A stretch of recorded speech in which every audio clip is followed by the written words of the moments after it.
I'm Terry Shepard, along with Jennifer Dornbush, with another in our series of interviews from the Outliers Writing University studio at BoucherCon 2025. Are you stuck on the page? The Outliers ongoing Writers Conference is your twice-a-month shot of momentum. Join best-selling authors for live Zoom classes on the first and third Tuesdays at 4 p.m. Pacific. Can't make it live? Replays are available for 10 days. Start anytime, subscribe monthly or annually, or drop in on an individual class. Practical craft-first sessions to help you finish that book. Save your seat at outlierswritinguniversity.com. And now from BoucherCon 2025, here's Jennifer and my conversation with New York Times bestselling author Michael Connelly. When we create lists of true rock star authors, Michael Connelly is always near the top. Born in Philadelphia and shaped as both a journalist and a storyteller in Florida and Los Angeles, he cut his teeth covering crime at the height of South Florida's cocaine wars and later at the LA Times, before that experience morphed into a body of work that has defined a generation of readers. Since his Edgar Award-winning debut, The Black Echo, in 1992, Michael has gone on to publish 41 novels, sell over 89 million copies worldwide, and create enduring characters like Harry Bosch and Mickey Haller, whose stories have leapt from the page to film and television. This fall, Michael returns with one of his most timely and explosive novels yet. The Proving Ground finds the Lincoln lawyer, Mickey Haller, taking on a groundbreaking public interest case against artificial intelligence, whose chatbot may have incited a murder. It's a story that dives headlong into the unregulated frontier of AI, adolescent loneliness, and the staggering consequences of technology moving faster than the laws meant to govern it. Alongside journalist Jack McAvoy, Haller faces billion-dollar opposition and a courtroom battle where the stakes couldn't be higher for his clients, society, and itself. Along with Jennifer Dornbush, I'm Terry Shepard. We're in the Outliers Writing University media room with the one and only Michael Connelly. Welcome. Thanks for having me. Do you miss journalism?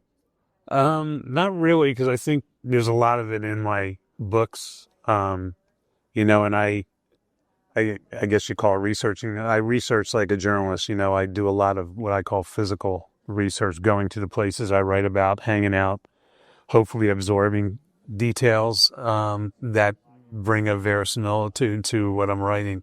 So, and like you mentioned, when you summarize my next book, there's journalism in that story because AI is happening at such a fast pace. And as you said, that it's kind of outrun laws that protect people. And so that's the milieu of this next book, and that took some reporting or journalism to be able to write that. One of the things that I think is unique about your writing is you take so many of these puzzle pieces and find fascinating ways to put them together. How do you decide which pieces to use?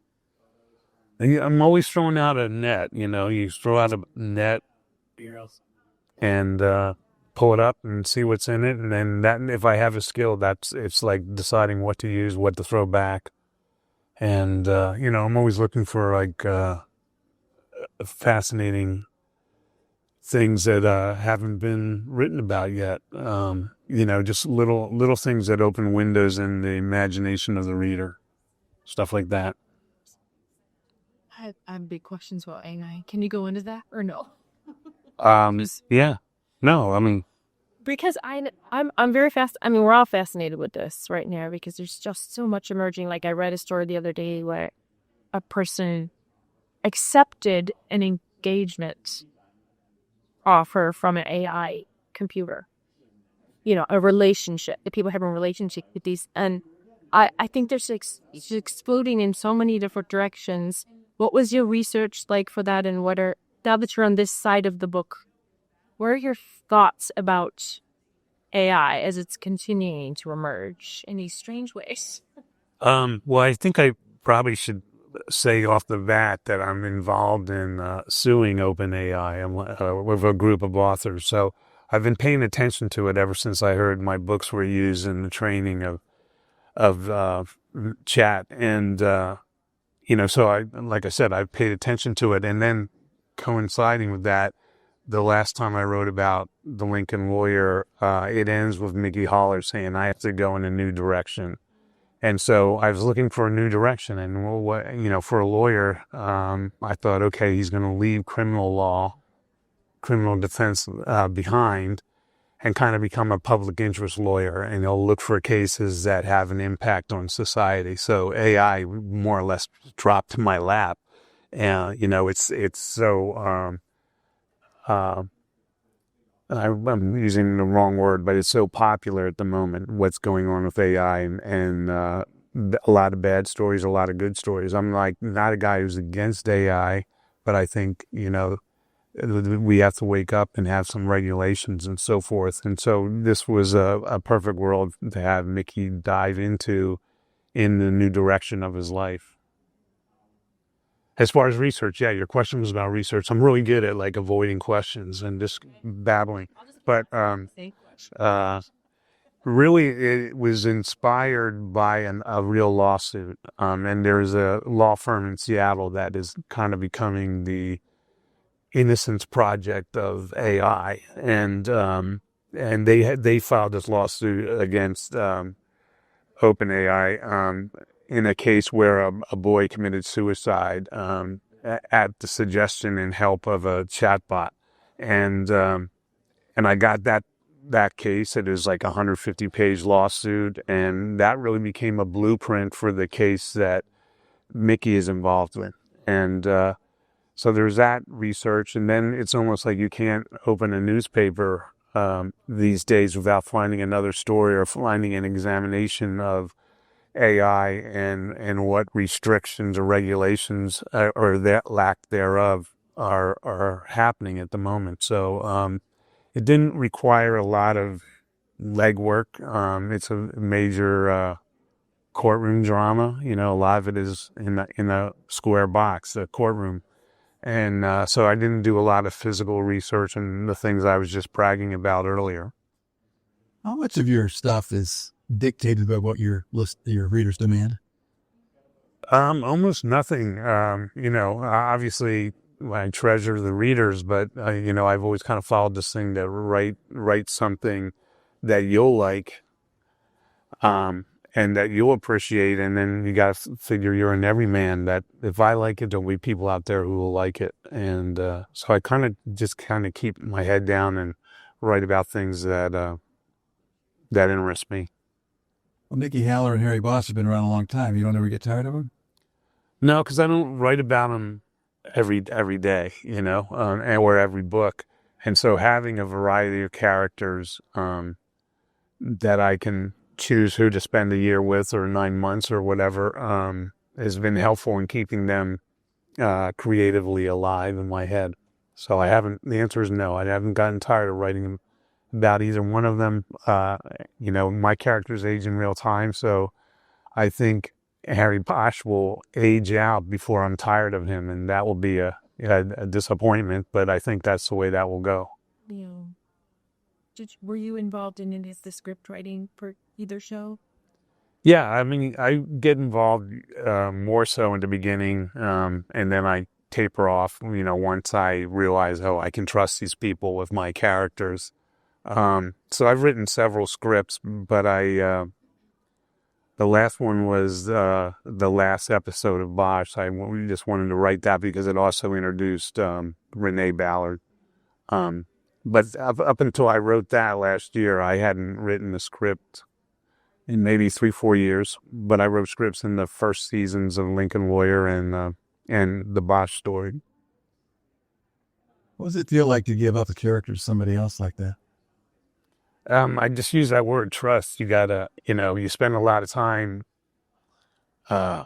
creating these characters, and you hope that Hollywood will get it right, and so I'm involved in who we hire to be writers, who we hire. And the biggest decision is who the showrunner will be, the creative boss of a show. And I got to make sure I'm on the same wavelength with them. And then I write with them. And I've been very lucky in that eventually, usually sometime within the first season, and in being in a writing room almost full time, I realize these people are really good at what they do. They get the character. They're not thinking. I mean, there's two kind of writers in Hollywood that get involved in adapting books. Those who think they can do it better than the author, and those who want to preserve and be loyal to the character. They get to create all kinds of stuff, new characters even. So there's a lot of freedom, but they got to follow the baseline. What does it feel like to walk into that writing room and see all that creativity up there? It's really fun. And you asked, the first question was, do I miss journalism? The one thing I miss about journalism was the camaraderie.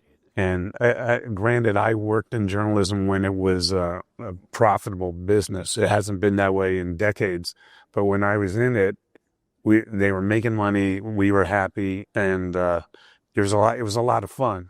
So I don't miss writing stories, but I do miss that camaraderie, and that's what I found in the writing room. It's like 8 people sitting around a big oval table, spitballing ideas and joking and pranking and all the kind of stuff that I had in a newspaper, I found in a writing room. So it can be almost addicting, and like I talk about how I'm very much involved in the beginning of shows.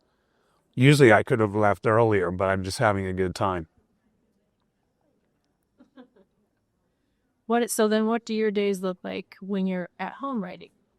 Well, I'm lucky with these shows that writing rooms usually don't get going till 10 or 11 in the morning, because it's usually like 10 to 2 or 11 to 4 in a room. And then people use the mornings to do their own writing, writing scripts and so forth. So I use that time to write my books. So I'm definitely a morning person. And so a day, like right now, I'm just writing full time because there is no writing room going at the moment. We're between seasons and stuff like that.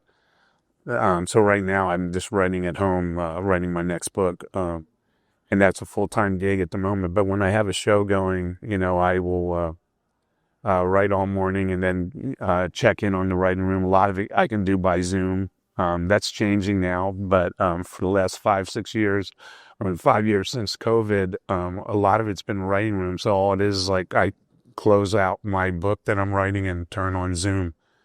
So it's quite easy. And then I'm lucky. They all have to be there 11 to 4. I don't, so I rarely last the whole day because I usually want to get back to my book. How has your definition of happiness evolved over the years? I don't know if it's evolved. I mean, to me, professionally, my happiness is based on freedom to be able to do what I want to do, write what I want to write. Not have to sell it. It's hard to measure that, how happy that makes me, that I can just go with any character I want. I just tell my publisher what's coming and that's the way it works. That's my definition of happiness. Is there a burden that comes with the kind of success that you've had? Well, I think there's a burden for all writers, no matter what level of success they have, and that is to each time raise the bar higher. You never sit back or never rest on your laurels or whatever that cliche is. Just feel like I've written 41 books and I still don't think I've written my best book yet. So I think it will be the next one, and that's just kind of the way I've always been. Why do you think the world needs story?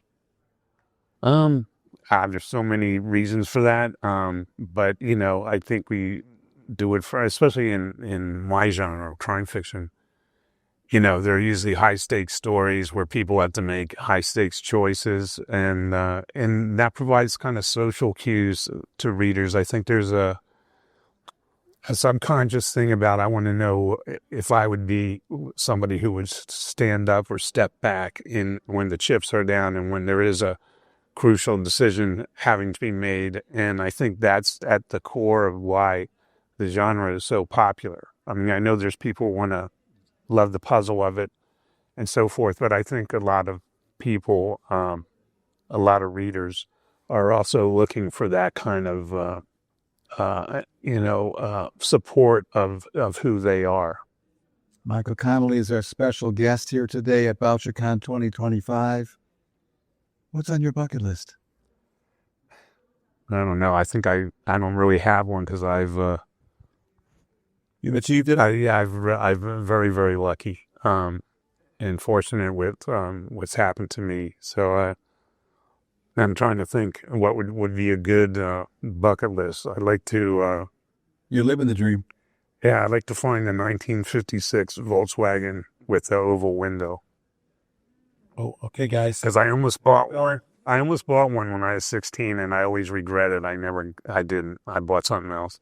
I saw some video come by of a guy that took a Carmen Ghia apart and put a Ford V8 in the back of it. Oh.